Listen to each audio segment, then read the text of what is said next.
പ്രസംഗിക്കാനും എഴുതാനും മതപ്രബോധനത്തിനും എല്ലാവർക്കും കഴിയുന്നവരായതുകൊണ്ട് മറ്റുള്ളവരെക്കാണ് ജനങ്ങൾ അവർക്ക് സ്ഥാനം കൽപ്പിച്ചുകൊണ്ടിരിക്കുന്നു. അതിന്റെ പേരിൽ ആ മഹത്തായ പരിപാടിയിൽ നിലനിൽക്കുകയാണ്. വാഫി കോഴ്സിന്റെ സ്ഥാപനങ്ങൾ ഇനിയും കേരളത്തിന്റെ പല ഭാഗത്തും ഉണ്ടാവണം.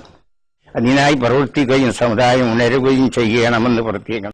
നമ്മുടെ വാഫി വഫിയ സംവിധാനം അത് ബഹുമാനപ്പെട്ട ഹക്കീം ഉസ്താദിന്റെ ചിന്തയിൽ ഉടലെടുത്തത്, അഥവാ അദ്ദേഹത്തിന് അള്ളാഹു നൽകിയ ഇൽഹാം എന്നാണ് ഞാൻ പറയാറുള്ളത്.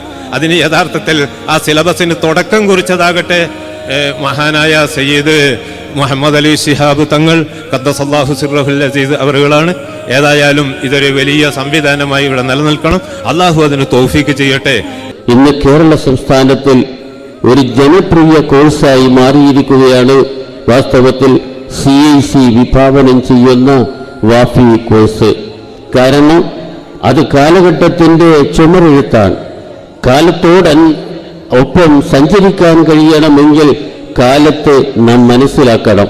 ആ കാലത്തെ മനസ്സിലാക്കാനുള്ള അഭിവാഞ്ചയാണ് വിദ്യാഭ്യാസ രംഗത്ത് നാം ഇവിടെ പ്രകടമാക്കുന്നത്.